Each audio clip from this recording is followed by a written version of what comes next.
अध्यक्ष महोदय जी, मैं आपकी बहुत धन्यवादी हूं कि आपने मुझे चुनावी सुधारों पर बोलने का मौका दिया है, खासकर इसलिए क्योंकि मैं एक नई सांसद हूं, मुझे दूसरों का नहीं पता उनका कैसा अनुभव रहा, लेकिन पिछला ये 1 साल मेरे लिए खासकर विपक्ष से रिलेटेड जो है बहुत ही ज़्यादा चिंताजनक रहा है। एक तरह से ट्रोमैटिक मैं इसे कह सकती हूँ।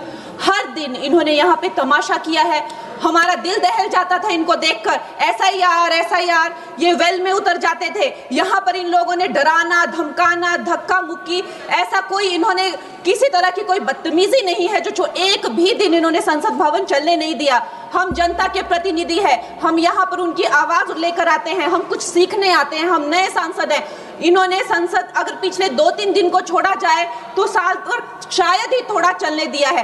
एसआईआर कर करके इन्होंने यहाँ पे तमाशे किए, लेकिन अब जब इनको बोलने की बारी आई एसआईआर पे, तो अध्यक्ष महोदय जी हम देख रहे हैं कि कल leader of opposition Rahul Gandhi ji ने, मुझे लगा क्या खुलासा होगा, हम भी बड़े उत्सुक थे, सारी साल हमने एक ही शब्द सुना है, अब ये क्या ग्रैंड रेवलेशन होगी। लेकिन राहुल गांधी जी जो लीडर ऑफ ऑपोजिशन है, उन्होंने कल जब कहा खादी है, खादी में धागे हैं, धागे में लोग हैं, लोगों के अंदर, उनको जब कहा गया कि आप पॉइंट की बात कीजिए, तो उन्होंने कहा कि मैं अपना फ्रेम कर रहा हूं, मैं अपना आर्ग्यूमेंट फ्रेम कर रहा हूं। और इतनी देर बाद जब वो फ्रेम करके पहुंचे तो ले देकर वो वापस उसी अंतर्राष्ट्रीय मूल की महिला, अध्यक्ष जी मैं एक महिला होने के नाते आपसे रिक्वेस्ट करना चाहती हूं कि every woman is entitled to her dignity. वो अंतर्राष्ट्रीय मूल की है, विदेशी महिला है, लेकिन उन्होंने कितनी बार आकर उन्होंने सोशल मीडिया पे कहा है कि मैं कभी भारत नहीं गई हूं, मेरा हरियाणा चुनाव से कुछ लेना देना नहीं है।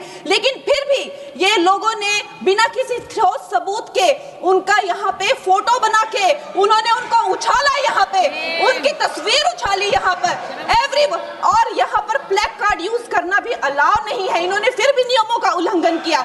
मैं चाहती हूँ सबसे पहले तो मैं इस सदन की तरफ से उन महिला से बहुत ही माफी मांगती हूँ कि इस सदन में बिना कि उनकी आजकल जो पर्सनैलिटी राइट्स का भी एक बहुत बड़ा क्राइम होता है, उसके उपरांत उनका फोटो यहाँ यूज किया गया, मुझे बहुत खेद है। भारतीय संसद की तरफ, संसद भवन की तरफ से हम उनसे माफी मांगते हैं। और ये देखिए महिलाओं का हमेशा ये अपमान करते हैं, लेकिन हमारे प्रधानमंत्री चाहे बेटी बचाओ बेटी पढ़ाओ हो, महिलाओं को शौचालय देने से लेकर, महिलाओं को गैस देने से लेकर, महिलाओं को जो है वो छात्रवृत्ति न जाने कितनी ऐसी योजनाएं हैं।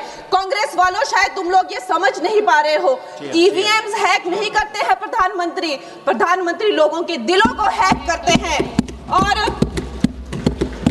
और ये लोग दुहाई देते हैं कि वो जो पुराने जमाने के दकियानूसी, वो जो चिट कागज पे लिखकर जो मतदान होता था वो सबसे अच्छा था।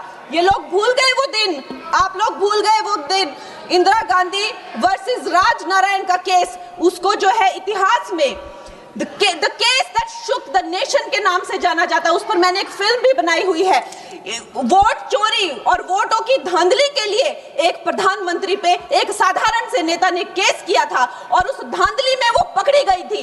हर उनका जो आरोप है उसमें सच सिद्ध किया गया था और रातों रात उनको कुर्सी छोड़ने के लिए कहा गया था और रातों रात जो है उनको ये आदेश दिया गया था कि आगे इतने सालों तक आप कभी जो है वो चुनाव लड़ नहीं सकते। ये धांधलियां इन्होंने करी हुई हैं और ये जो है उस टाइम के बैलेट बॉक्सों को उठाकर ले जाते थे ये लोग, और आज कहते हैं कि इनको ईवीएम्स जो है वो हैक हो जाते हैं। अध्यक्ष महोदय जी मैं इनको याद दिलाना चाहती हूँ, प्रियंका गांधी जी कहती हैं कि छोड़ो पुरानी बातें, हम पुरानी बातें नहीं करेंगे, हम पुराने लोगों के बारे में नहीं बोलेंगे। तो मैं ये जानना चाहती हूँ कि आपकी जो माता जी हैं वो तो आपकी अध्यक्ष है और इस वक्त की वो अध्यक्ष है, उनकी जो है आप देखिए जब उनकी नागरिकता नहीं थी, जब उनके पास 1983 में नागरिकता आई, उसके कितने साल पहले से वो वोट देती आ रही हैं।